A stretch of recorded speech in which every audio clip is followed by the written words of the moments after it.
Bonjour, bonjour, docteur Pénoël. Bonjour, papa. Comment ça va, la Drôme? Bonjour Magali, tout va très bien sous la neige avec les pins et les sapins. Très bien. Alors, papa, aujourd'hui, hier, j'ai reçu un email que je t'ai transféré et tu as répondu à cet email et j'ai pensé que ça serait intéressant qu'on puisse bénéficier de ton expertise dans ce domaine. Est-ce que tu veux bien nous dire le mail que tu as reçu par rapport à une question sur les cancers hormonodépendants et l'huile essentielle de géranium rosa? Alors, les choses sont relativement simples. On peut se mettre à la place de cette dame qui effectivement voit la vidéo et elle a été atteinte d'un cancer hormonodépendant. Elle utilise effectivement avec d'autres huiles essentielles, mais entre autres l'huile essentielle de géranium. Et c'est vrai qu'elle a une réaction un petit peu d'apeurement parce qu'il y a quelque chose qui lui a échappé. Et peut-être à d'autres participantes. Et c'est pour ça que je vais bien dire que je n'ai pas voulu être exhaustif sur cette question de l'hormonodépendance ou de l'hormonoinfluence. J'ai voulu montrer qu'il existe une possibilité par la voie olfactive, donc de l'odorat, d'enclencher un processus endocrinien, et en particulier sur le plan des hormones sexuelles. C'était le but d'une recherche qui a été faite de manière très précise par une équipe de chercheurs, de scientifiques, et donc le géranium faisait partie de cette recherche. Et donc, bien comprendre que le fait de déclencher ce qu'on appelait un réflexe olfacto-hypophyso-hypothalamique avec des répercussions sur les sécrétions endocriniennes, c'est une chose. Et que le fait d'absorber, d'avaler de l'huile essentielle n'a rien à voir avec ce réflexe déclenché par l'olfaction. Il n'y a absolument pas de risque et de danger. On ne peut pas transférer une expérience d'odorat. Il se peut que tu aimes une substance odoriférante, mais si cette substance elle est mise dans une gélule, mettons, tu aimes l'ail, ou tu n'aimes pas l'ail, peu importe, mais si on te met un extrait d'ail dans une gélule bien fermée et que tu avales, le fait que tu aimes ou que tu n'aimes pas l'ail, de toute façon, tu t'en fiches, ça va se dissoudre à l'intérieur du corps et il n'y aura pas d'impact olfactif. Donc, l'huile Donc, essentielle de géranium rosa par voie olfactive, si on a un cancer hormonodépendant ou bien sur la peau, il faudra éviter.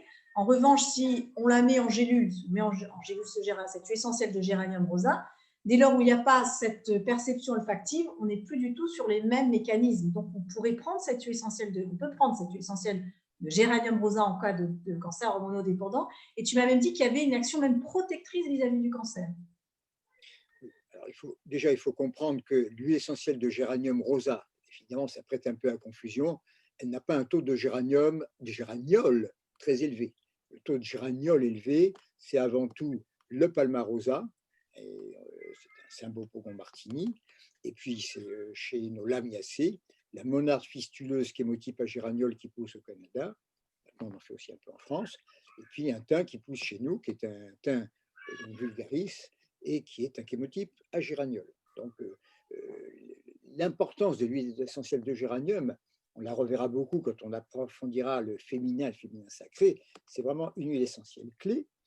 Mais puisqu'on parle de la molécule de géraniol, il faut comprendre que cette molécule de géraniol, je ne parle pas de l'huile essentielle, mais de la molécule elle-même, elle est consubstantielle de l'apparition et du développement de la vie sur la Terre. Et ça, c'est une très belle prise de conscience. Donc, en fait, pourquoi est-ce que normalement on considère le géraniol un petit peu, enfin c'est la molécule hormone-like ou c'est le totum du géranium qui stimule les hormones? Ou c'est vraiment la molécule de géraniol? Dans le test qui a été fait par ces savants, on travaillait sur l'huile essentielle, donc le totum. On sait que dans cette huile essentielle, il y a des centaines de composés moléculaires. Alors Et quand comment on est-ce qu'on parle, peut attribuer l'action hormone-like au géraniol? non, mais on a parlé d'huile essentielle de géranium, mais moi, après, j'aime parler de la molécule de géraniol par mes recherches en tant que biologue, personne qui s'intéresse à l'origine de la vie. Donc, on est sur des domaines différents. D'accord. Donc, pour dire les choses simplement, la vie ne peut exister qu'à partir du moment où il se crée une membrane, puisque la vie est basée sur l'échange entre ce qu'il y a dans la cellule et bien sûr ce qu'elle reçoit, ce qu'elle évacue dans le monde extérieur. Pour que cette membrane soit fonctionnelle, il y a deux conditions. Il faut d'une part qu'elle soit suffisamment souple, mais si elle est trop souple, elle va être détruite. Et donc, il faut lui conférer une certaine rigidité. Pour conférer une rigidité à cette membrane, il y a une molécule qui s'appelle la molécule de cholestérol. Alors, ça peut être une molécule, bien sûr, qui va exister de phytostérol chez les plantes, de compostérol chez les champignons, de cholestérol chez les animaux, bien spécifiquement. Et de toute façon, grâce à cette molécule qui s'insère au niveau de la membrane, elle va devenir plus, non pas rigide, mais quand même plus ferme. Et les échanges pourront. Le géraniol du géranium rosa peut aider les cellules à retrouver leur. Alors, je ne sais pas comment dire, leur. Non. Là, tu vas trop loin. Je vais trop loin. C'est ton corps qui fabrique la molécule de cholestérol, d'accord? Tous les animaux le fabriquent, les plantes le fabriquent, spécificité, les champignons le fabriquent, les bactéries savent le fabriquer. C'est donc une molécule essentielle à la vie. Et cette molécule de cholestérol, afin d'arriver à cette structure, on passe par un stade obligé où intervient la structure qu'on appelle géranyle, la structure du géraniol, et en séquence la structure farnésyle, donc la molécule de farnésol. C'est vraiment la biosynthèse, n'importe qui dans ton équipe marque biosynthèse du cholestérol, ils vont apparaître. Moi, cette prise de conscience, ça m'a fait vraiment comprendre que l'apparition de la molécule aromatique type géraniol et farnésol est consubstantielle de l'apparition de la vie sur notre planète. C'est donc une belle prise de conscience. On n'a pas attendu bien longtemps pour qu'apparaissent les molécules aromatiques. Elles sont intégrées dans Excuse-moi, j'essaie juste de faire le lien avec la question du départ, à savoir que le géranium rosa, il peut aider en cas de cancer hormonodépendant. C'est dû à cette molécule de géraniol ou c'est lié au totone?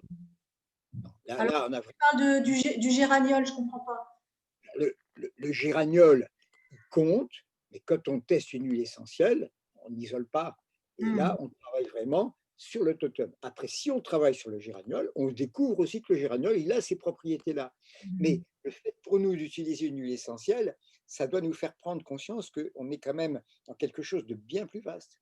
Le géraniol a des propriétés vis-à-vis de la cancérologie, mais quand nous, on travaille, on ne prescrit pas la molécule de géraniol. Et comme je t'ai dit, dans l'huile essentielle de géranium, le taux du géraniol n'est pas si important que ça. Par contre, c'est accompagné d'une foultitude de molécules extraordinaires. Et quand tu considères le génie de la plante, tu as suivi mes cours, on viendra, on leur expliquera le génie du géranium quand on fera notamment le côté féminin, parce que c'est une huile essentielle clé dans la féminine. D'accord ? D'accord. Ok, donc ce géranium, c'est non, je reviens à la question de départ. Ce géranium, Rosa, c'est non par voie olfactive, c'est oui par voie buccale. C'est bien ça? En cas de cancer hormonodépendant. Voilà, il n'y a aucun souci. Et même, on apprend qu'il est protecteur vis-à-vis du cancer.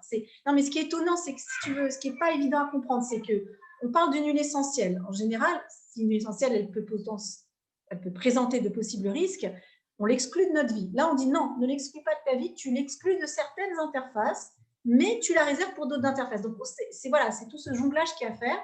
Donc, je voulais juste clarifier. Donc, je pense que c'est clair. Donc, la voie olfactive et la voie cutanée, puisqu'on respire, c'est non, mais la voie buccale, c'est OK. Il y a une autre question qui a été posée.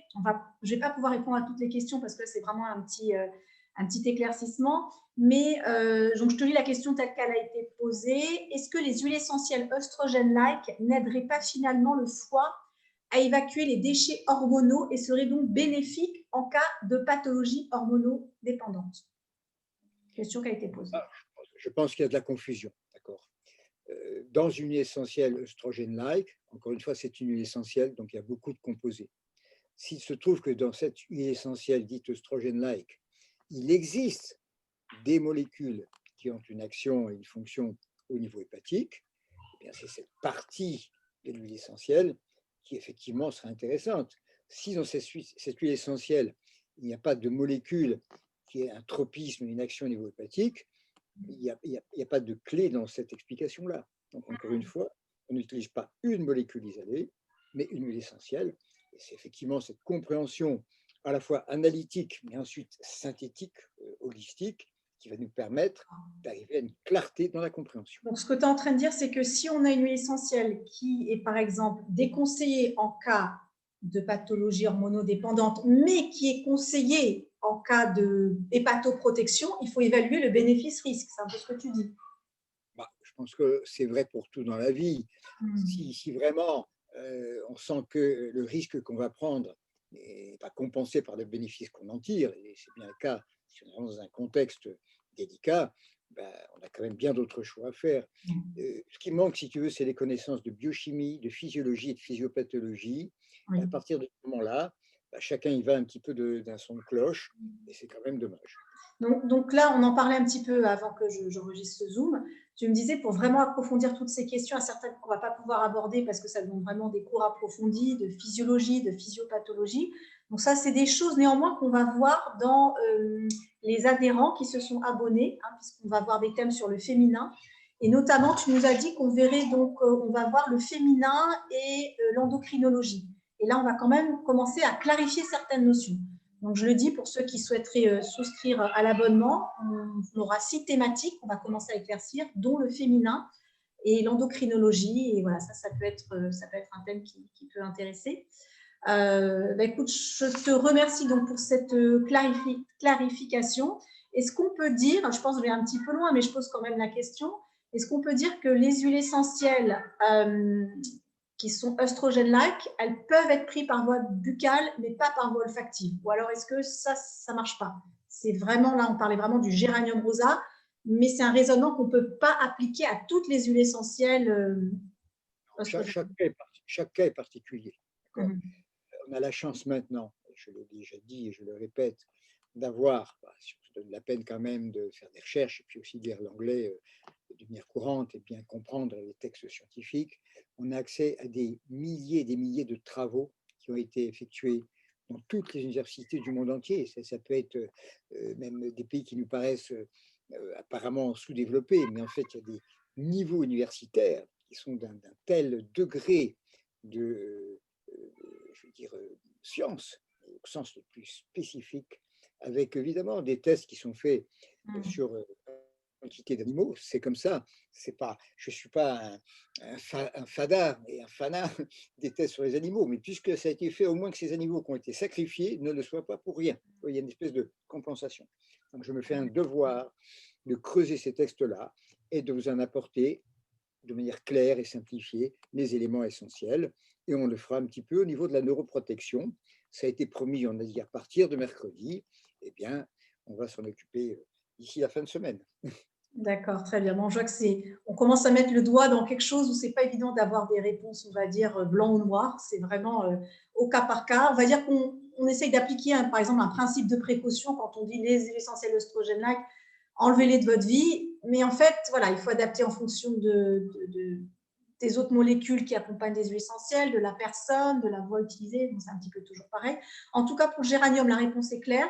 Pour les autres huiles essentielles, par exemple, niaouli, Fragonia, etc., tu les écarterais complètement pour les personnes qui ont un cas de cancer hormonodépendant ou tu évaluerais encore les interfaces? Si tu veux, voilà, il y a vraiment deux cas de figure. Si on me pose une question d'une manière générale, là c'est une question de santé publique, ma responsabilité, c'est une mise en prudence.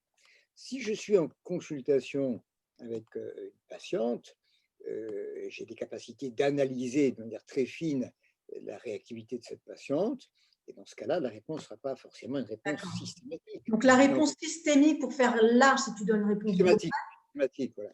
Thématique, ça va être par exemple, attention, Fragonia, niaouli, enfin toutes les huiles essentielles classiques qu'on mentionne. Mais si tu es en cas par cas avec une autre personne, tu vas pouvoir individualiser et là, tu vas pouvoir affiner tes réponses. Donc, après, c'est vraiment individualisé. D'accord, très bien. Alors, écoute, je te remercie. Nous, on prépare notre prochaine vidéo sur la neuroprotection d'ici demain. Encore une fois, on ne va pas épuiser le sujet. Ce sont des éclairages que je donne parce que épuiser un sujet, ce n'est pas impossible, mais apporter justement un éclairage pour arriver à affiner notre connaissance et aussi notre amour pour ces huiles essentielles qui, en général, étaient relativement limitées, le côté infectieux, virus, les temps, etc. Maintenant, on s'aperçoit que ces recherches nous ouvrent des portes extraordinairement passionnantes. Et mon but, c'est d'apporter par touche des éléments d'éclairage sur tel ou tel domaine. Donc, on va amener un éclairage sur la neuroprotection, mais on ne va pas épuiser le sujet. Voilà. D'accord, ça mérite d'être clair. Merci beaucoup, papa. Je te souhaite une belle soirée dans la Drôme et puis on se dit à bientôt pour nos prochaines petites réunions éclaircissement. Voilà. Voilà, les cadeaux arrivent. À bientôt. Au revoir.